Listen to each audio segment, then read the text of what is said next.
Hello students, good morning. आज का हमारा विषय है पंचायत समिति के कार्य।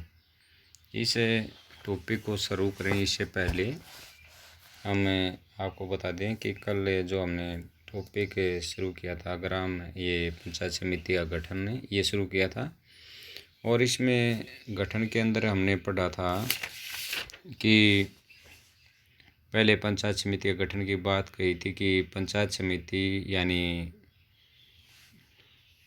ब्लॉक समिति भी हम इसको कह सकते हैं। इसका जो गठन होता है ब्लॉक स्तर पे किया जाता है, और जिस ब्लॉक की जनसंख्या 40,000 होती है वहाँ पर 4,000 व्यक्तियों के ऊपर एक सदस्य का चुनाव किया जाता है। यदि जनसंख्या 40,000 से ज़्यादा है तो वहाँ पर 5,000 व्यक्तियों के ऊपर एक सदस्य का चुनाव होता है। उसके बाद दूसरा पॉइंट था इसके अंदर सहकारी सदस्य। जो विधानसभा के जो सदस्य होते हैं यानी विधायक होते हैं, एमएलए होते हैं, वो इसके सहायक सदस्य होते हैं। वो इसकी बैठकों में भाग लेते हैं और बैठकों में भाग लेते हैं साथ में, लेकिन जब वो कोई भी निर्णय होता है या सदस्यों को हटाने की विधि होती है तो उसमें उनका कोई भी योगदान नहीं होता। पदेन सदस्य एसडीएम यानी सब डिवीज़न मजिस्ट्रेट और बीडीओ ब्लॉक डेवलपमेंट ऑफिसर इसके पदेन सदस्य होंगे या होते हैं। सरपंचों का प्रतिनिधित्व उस क्षेत्र में आने वाले पंचायत समिति के कुल सदस्यों के 5वें भाग के बराबर पंचायत समिति के क्षेत्र में गठित है पंचायतों के सरपंचों को रोटेशन अथवा लॉटरी सिस्टम के द्वारा 1 वर्ष के लिए पंचायत समिति के पदेन सदस्य के रूप में चुना जाता है। इसके बाद आता है योग्यताएं। वह भारत का नागरिक होना चाहिए, वह पागल या दिवालिया नहीं होना चाहिए, वह किसी लाभकारी पद पर आसीन नहीं होना चाहिए, या हम उसे क्या कह सकते हैं वो किसी भी सरकारी पद पर आसीन नहीं होना चाहिए, और उसके ऊपर किसी भी प्रकार का कोई कर्ज या लोन भी नहीं होना चाहिए। अब इसके बाद आता हमारा टॉपिक है इसके पंचायत समिति के कार्य। सबसे पहला यदि हम नॉर्मली लेके चलते हैं, सिर्फ इसमें थोड़ा इम्प्लीमेंट या सुधार की आवश्यकता है कि ग्राम पंचायत के हमने कार्य पढ़े थे, सेम एज इट इज़ इसके काम हैं, वही काम है, क्योंकि सारे के सारे काम हैं। राज्य सरकार उसके बाद जिला परिषद, उसके नीचे ब्लॉक समिति के नीचे ग्राम पंचायत कार्य करती हैं। और जिला परिषद को मुख्य रूप से इन दोनों का बिचौलिए का काम दिया जाता है, यानी एक एजेंट के रूप में कार्य करता है कौन? जिला पार्षद या जिला परिषद। जितने भी जो विकास कार्य गांव या ग्रामीण क्षेत्र या इन के क्षेत्रों में किए जाते हैं वो सभी कार्य जिला परिषद के द्वारा किए जाते हैं, और वो अपने क्षेत्रों के हिसाब से इनके कार्यों को या जो डोनेशन मिलता है, अनुदान मिलता है, या विकास के जो कार्य होते हैं वो उनको वितरित कर दिए जाते हैं। तो लगभग तीनों की संस्थाओं के, चाहे हम इसके अंदर लेके चलें ग्राम पंचायत को लेके चलें, या हमें जिला परिषद को या पंचायत समिति या ब्लॉक समिति को लेके चलें, तो सभी के काम हैं वो लगभग समान हैं, लेकिन उनका क्षेत्र है। जिला परिषद का जिला पूरे जिले के अंदर होते हैं, ब्लॉक का ब्लॉक क्षेत्र पे होते हैं, ग्राम पंचायत ग्राम क्षेत्र में कार्य करती है। तो इसके अंदर हम कहेंगे कि सबसे पहले आता इसका कृषि व सिंचाई। कृषि व सिंचाई ब्लॉक समिति खेती की उपज बढ़ाने के लिए कृषि के उन्नत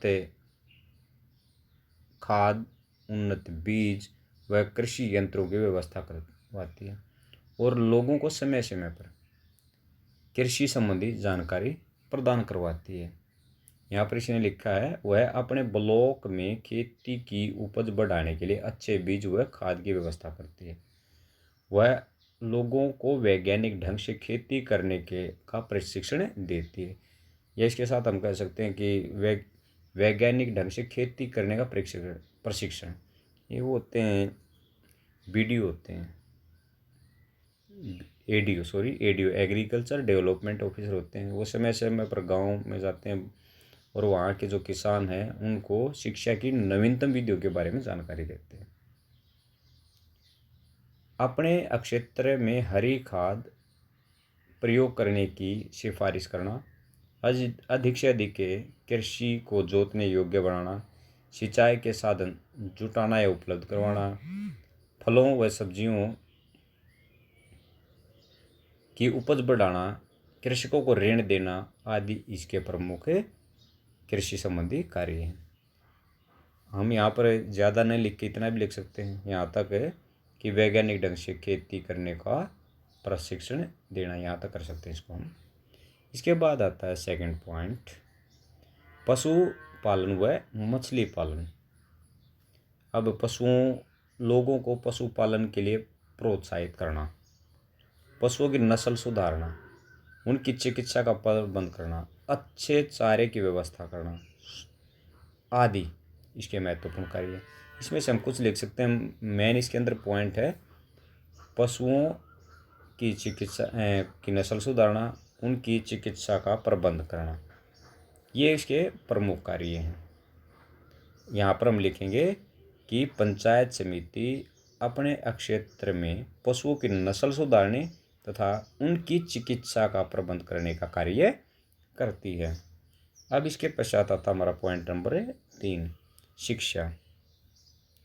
अपने क्षेत्र का, अपने ब्लॉक के अंदर जो प्राथमिक शिक्षा की व्यवस्था करने का कार्य पंचायत समिति के द्वारा किया जाता है, यह अपने क्षेत्र में प्राथमिक शिक्षा की व्यवस्था करता है। प्राथमिक है जो फर्स्ट क्लास से 5th क्लास तक की जो शिक्षा की व्यवस्था है वो पंचायत समिति के द्वारा की जाती है। इसके पश्चात यहाँ तक हम इसको करेंगे, आगे लिखने की आवश्यकता नहीं है। इसके बाद हमारा है स्वास्थ्य एवं सफाई। यह स्वास्थ्य की सुरक्षा की दृष्टि से बीमारियों की रोकथाम व पीने के लिए स्वच्छ पानी, गांव में सफाई आदि का प्रबंध करती है। इसके साथ साथ वह चिकित्सालय, परिवार नियोजन केंद्र, प्रसूति गृहालय व शिशु कल्याण केंद्रों की स्थापना और देखभाल करती है। यहाँ पर हम क्या लिख सकते हैं, वह चिकित्सालय, परिवार नियोजन केंद्र आदि की स्थापना करती है। अब यातायात, यह गांव में सड़कों का निर्माण, मरम्मत व देखभाल करती है। यहाँ तक लिख देंगे इसमें। गांव की जो सड़कें हैं, हम जिसको एक गांव से दूसरे गांव को जोड़ने वाली सड़कें होती हैं, उनको मुख्य रूप से इनका निर्माण करवाना, इनकी देख रेख करना, इनकी मरम्मत करवाना, ये इसके कार्य हैं। यदि हम लेके चलते हैं जो हाईवे होते हैं, उसके बारे में आप ज्योग्राफी में पढ़ते हैं, NH नेशनल हाईवे हैं, स्टेट हाईवे होते हैं, जिनका निर्माण व रखरखाव केंद्र राज्य सरकार व केंद्र सरकार के द्वारा किया जाता है। लेकिन जो गांव से गांव को जोड़ने वाली जो सड़कें होती हैं, उनका निर्माण व मरम्मत व देखभाल का कार्य पंचायत समिति के द्वारा किया जाता है। अब इसके बाद आता है सामुदायिक विकास।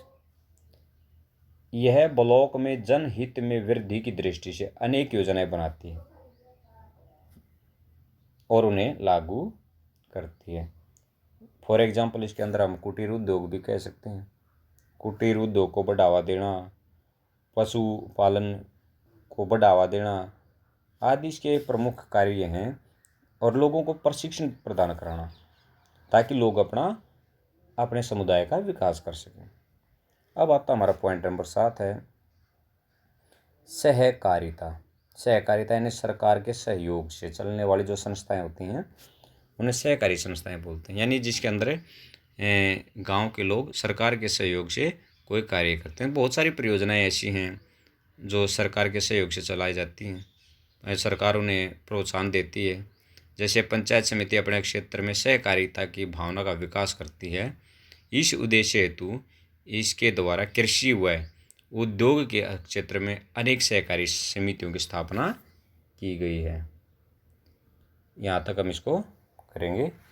इसके बाद इसके जो पॉइंट 3 पॉइंट रहते हैं, प्रशासनिक कार्य, मिश्रित कार्य और मनोरंजन संबंधी कार्य, इसको हम नेक्स्ट वीडियो में करेंगे। Thanks, have a good day.